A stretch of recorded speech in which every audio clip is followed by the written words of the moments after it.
In today's episode, I'm going to go through Vigo Visentini's debut game for the Essendon Footy Club against Freo. I thought it was an outstanding performance going up against the premier ruck on the competition in Luke Jackson, but I just loved what I saw. As a fellow ruck, I really was impressed with his effort, his second and third efforts, the way he got around the ground. I think he ended up having 15 disposals. Going up against the premier ruck in Jackson, I thought he did an outstanding job. And the Essendon Footy Club have got a future ruck on their hands here. Not only was I really impressed with his ruck work, but also the way he got around the ground. So I'm going to go through some clips. I'm going to highlight the things he did well. I'm going to give him a few tips from a fellow ruck, bit of 101 sort of stuff. But I really was impressed with his effort. And I hope that from these clips, as Essendon fans, you can get really excited about what is in store for the future as the ruck coming through. So let's get in some clips now.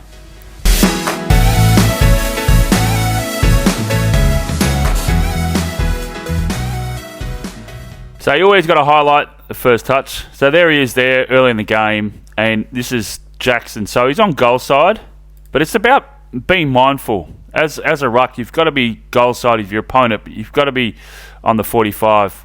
So this plays out a little bit. So that's where his starting position was. So the ball bobbles around a little bit, so he's still here. Jackson's there, so he's goal side. So it's good. So the ability to understand where your opponent is, but also be mindful of where the ball is so you can actually get involved in the play. So then it stops, and now he's in the vision there. So really good awareness, understanding that he's essentially the loose at the moment. So being involved, being present, and then there it is. There's a hand pass. But what I like about this is his second and third efforts, and it was really impressive to see that he wasn't just a traditional tap ruck, tap it, be proud of where you tap it. He actually is like a Luke Jackson, tap it, follow, tap, follow. So this is what he was able to do, and this is why I think he's got a huge upside. So get the ball, hand pass, and then there's the block. Now, first gamer, right on Tracy. Tracy's a big unit. He plies the block. But he's not happy about that. He now gets involved in a 2-on-1. So the reaction time, really good. Good awareness. He's playing in the moment. Playing on instincts, really good. Gets involved and gets his first kick in. So, tick, tick, tick. Really love that effort. This is the first centre bounce of the game. So what I want to do here is I want to show you what he did.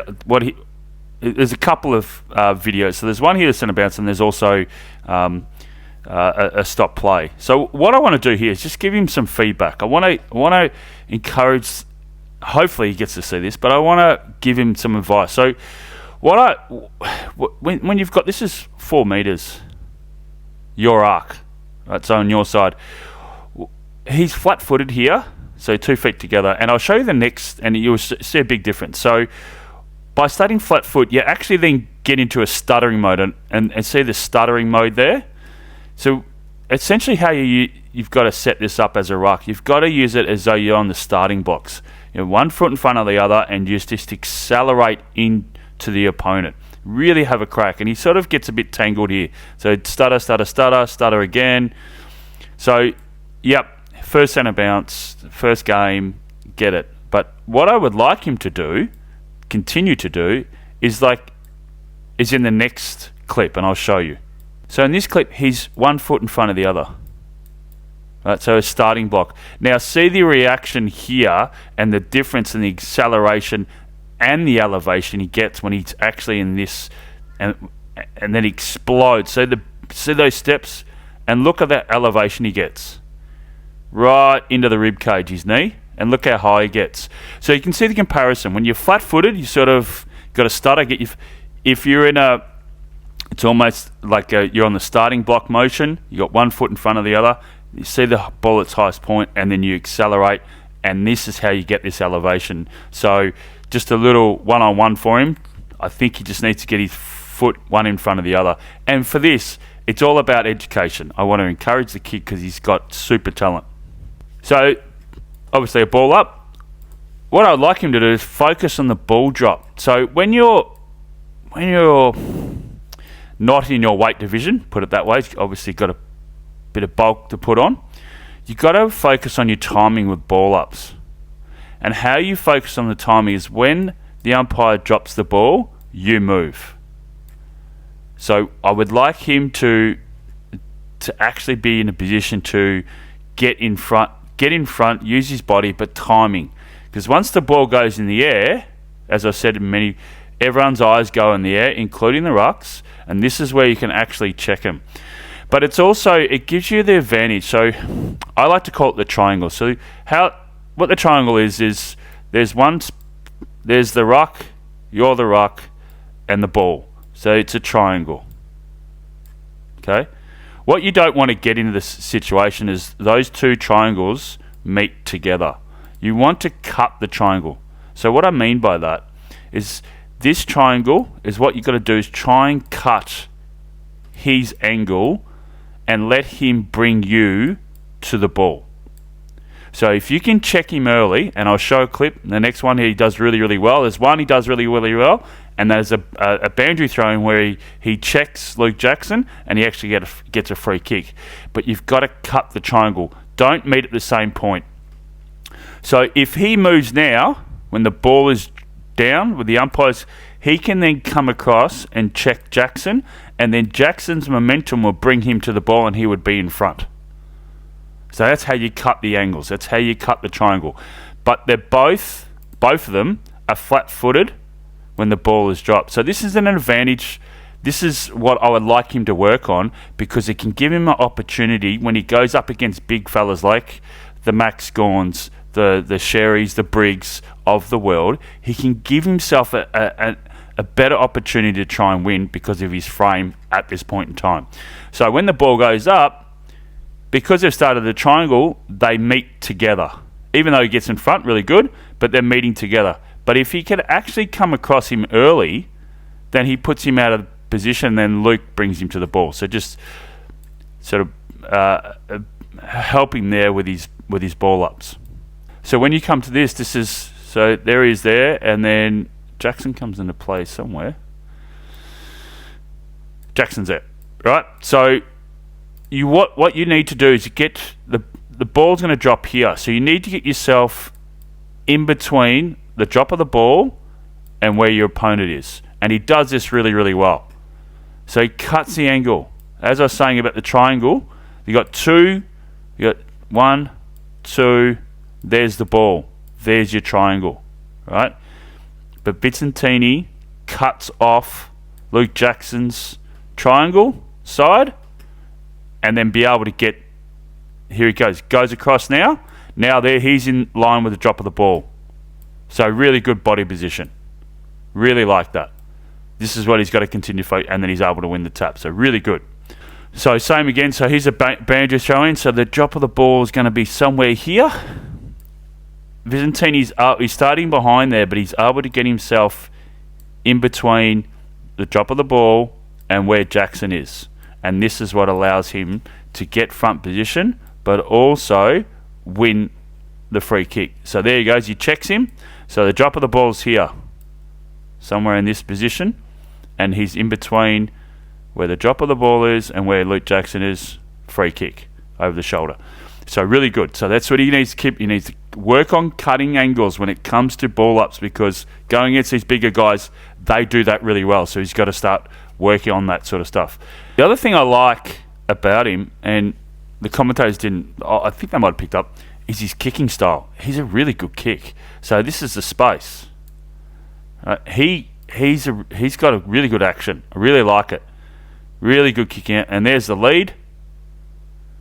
Look at that. Really good balance, good timing. Yeah, really impressive. I really like the way he kicks. Kicks out in the space, nearly take the mark. Dockers went in a half-back line, and this is just a bit of educational sort of stuff, and I'll go to the whiteboard and I'll show you what I mean by this.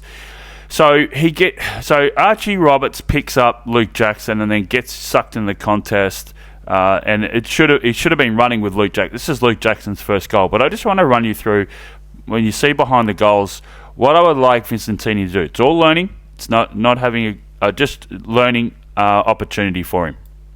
Right, so this is behind the goals, obviously. This is Visentini here, and this is Archie Roberts on Luke Jackson here. So this is where Luke Jackson gets the ball and kick. Reed kicks it off the side of the great kick. It wasn't off the side of the boot, but it was a great Latch Awareness, and that was his first goal. But and I'll go through the whiteboard about this, but what rucks should be doing is they should be owning the corridor more, especially when opposition's got the ball. And because he leads and jumps with his right leg, you've got to be able to control this area. Don't get sucked to the boundary too much. Be able to be more in the corridor. So if there's a long kick down the line, you can actually get there, but don't feel like you have to run out and be a one-on-one. So this is what happens. He sort of goes out as a one-on-one, and it's great awareness by the young fella, and it's all learning. All this is part of learning, but I prefer him to be sort of more here, so he can come at the ball if it's a long kick down the line and have an impact instead of getting sucked out. It's different when you've got the ball. If, say, Gresham's got the ball, that's different. You run out laterally, and you get the ball. And he was moving like that. But in this situation, it's like Max Gawn, the Premier Ruck or the competition. He will just stand here. So if you chip it out here, he moves down. You chip it there, he moves down. He doesn't run as sort of like a midfielder to pick up. So then the ball gets kicked down the line in this area. So this is where I like to see Visentini run, push down hard, and then he's coming at the ball in this area instead of actually going out there where he is right now and chasing the half forwards and the mids. So just stand down the line, because Archie Roberts has got, and you're on goal side as well, and you end up becoming the loose. So I like his second and third efforts. So he was very prominent around stoppages, but also in the centre bounce. So I really like this contest. And then on his feet, just moving, not standing still, gets him involved in the contest. So really good. Like the second and third efforts. This is really good. So this is Visentini here, I think. Brings the ball to ground. This is where Caddy takes his big mark. So goes, good body work here. Really good body work. Gives himself a chance to run and jump at the ball. So I like that he does that work early, and that's against Jackson, and then nearly gets it, but it's involved here. Really good. So brings the ball to ground, good presence, contests the mark, really good, and then this is what results in Caddy's hanger. Great mark. Got some good springs in his shoes. So this is what I'm talking about, second and third efforts. So this is the tackle just before half time. So that nearly knocked himself out, but very courageous, really good, but second and third effort. So he's involved in the centre bounce, and there he is there. Tracking back into the back line, and he's in the corridor. So as a ruck, you've got to go in the corridor.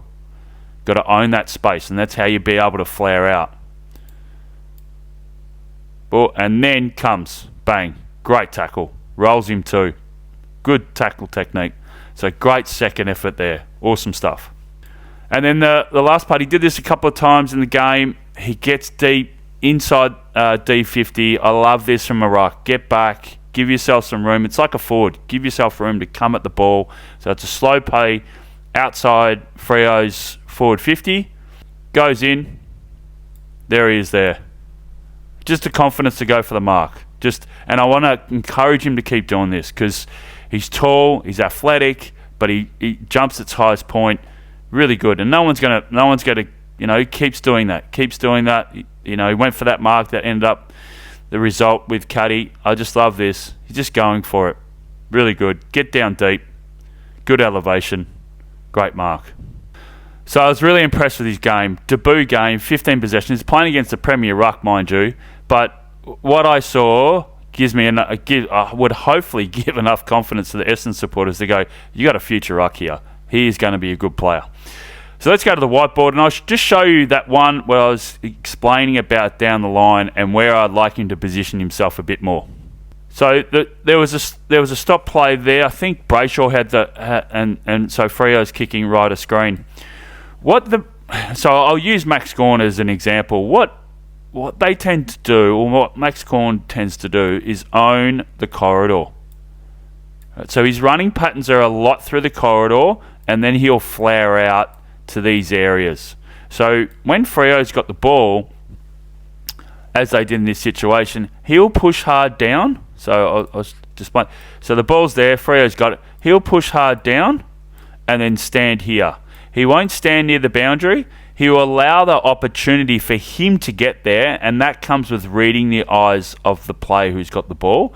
But he stands mainly in the corridor. Same thing here. If the ball's here, he'll go here so he can come at the ball. He doesn't get sucked into the boundary line. If there's another, he just stands long. And so if they chip it here, right, he'll push down here and then stand. So he's always pretty much in line with where the ball is, but in relation to where the goal. So when it's a bit closer, he stands a bit more central to where the goals are. He won't stand in the pockets. He might stand a little bit fat side so he can come at the ball. So he might stand here to come at the ball that way, but a lot of central sort of stuff. In that clip I showed you, Brayshaw had it here, and I think Archie Roberts was in this area here with Jackson, and Visentini just got sucked out to a player that was here. So what I would like to see him do is actually just come back a little bit and stand here and wait for the ball. Then he can come at the ball that way, or he could go at the ball that way. Don't worry about getting involved in this sort of area, because if Brayshaw was to chip it and he's in this area, the ball is then going over his head. So he needs to stand back. So it's just a bit of 101, bit of coaching in relation to where he positions himself behind the ball. He did it a couple of times where he was able to get it deep, and that was really good in D50. But in that situation, just want him to be more central down the line so he can have a run and jump at it. So really loved his first game from Visentini. I think Essendon's got a future ruck there. Being obviously a former ruck myself, really love his kicking style is really, really good. His ability, second, third efforts, really love to see him really accelerate at that centre bounce. And when stop plays, cut the angle of that triangle, so allow you give an opportunity to get to the ball. But really great debut, and the Essendon fans should be really excited.